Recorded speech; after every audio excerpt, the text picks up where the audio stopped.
Баршаңызға қайырлы күн. Бүгін біз медовый, яғни балды торт жасаймыз.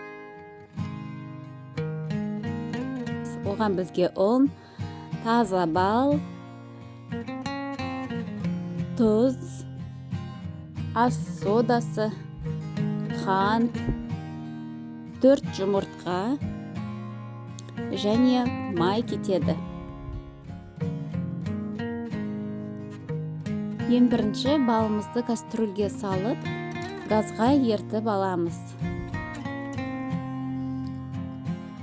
Балды газымызға қойып, ақырындап ертіп аламыз. Оның үстінен майымызды қосып, және тағы да ертеміз.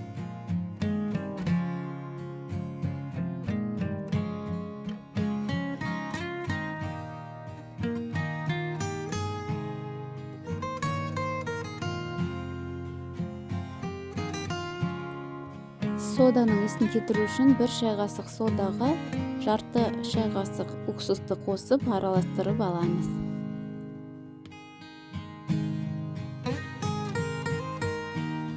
Осылай содамызды араластырып аламыз.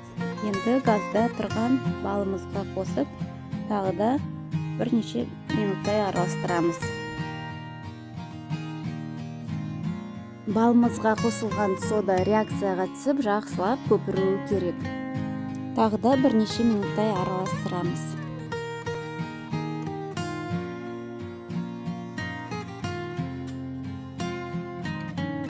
Мінекей осындай пена сияқты болады, және де түсін өзгертеді.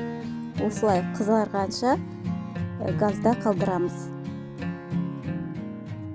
Енді бөлек ыдысымызға жұмыртқамызды, тұзымызды, қантымызды салып, жақсылап араластырамыз.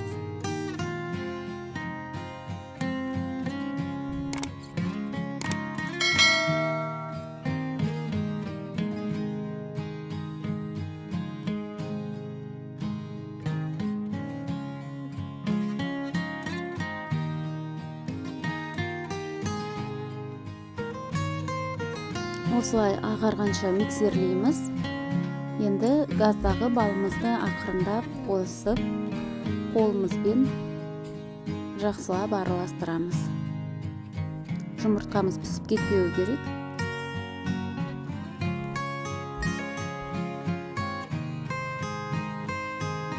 Осылай бәрі бірыңғай болып араласты. Енді үстінен аз-аздан ұнды салып, тағы да қолымызбен араластырамыз. Тестамыз осындай қатты сұйық та емес, қатты қою да емес, сметана сияқты болуы керек. Дайын болған тестамызды противенге пергамент қағазына 200 граммнан салып жаямыз.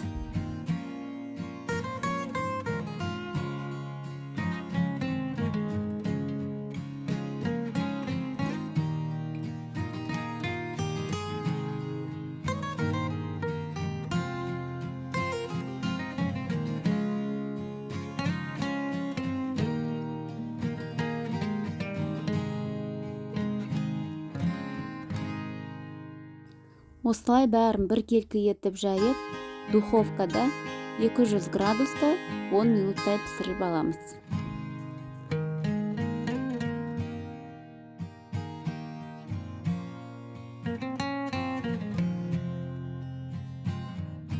Енді кремін жасау үшін маған осындай 33% сливки, қант ұнтағы және сметана қажет болады. Мінекей сливкимізді құйып алдық. Оны жақсылап қою болғанша миксерлейміз. Осындай қоюланады. Оның үстінен қант ұнтағымызды қосып, тағы да миксерлеп аламыз. Жақсылап миксерлеп алғаннан кейін сметанамызды саламыз.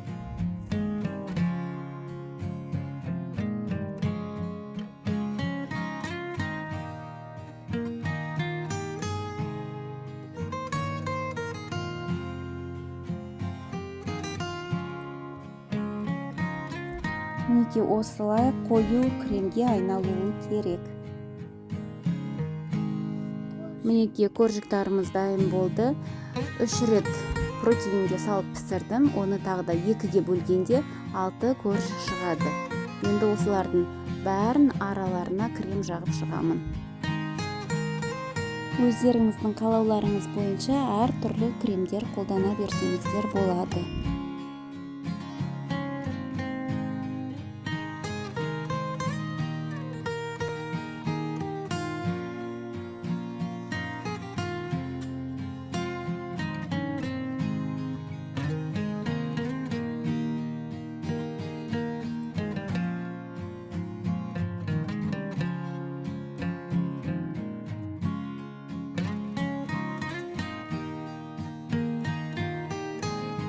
Тортымыздың бетін әдемілеу үшін бір қоржығын артық пісіріп, және де шетіндегі қалдықтарын оқтауымызбен үгітіп аламын.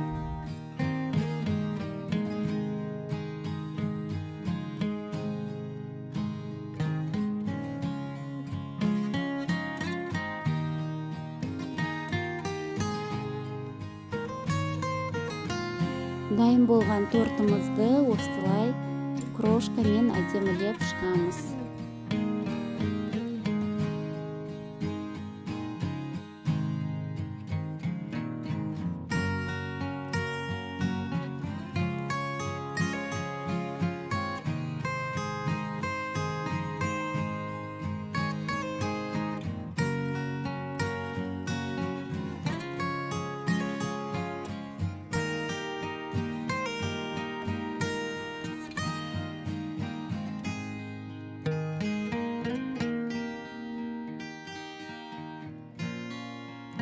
Балдай дәмді тортымыз дайын болды.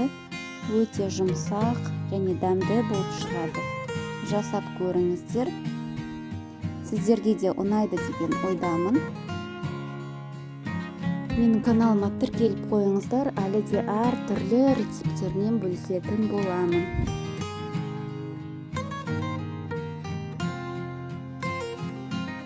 Мінекей біреуін кесіп көрейік. Корждары да сондай жұп-жұмсақ болып шығады. Ас болсын.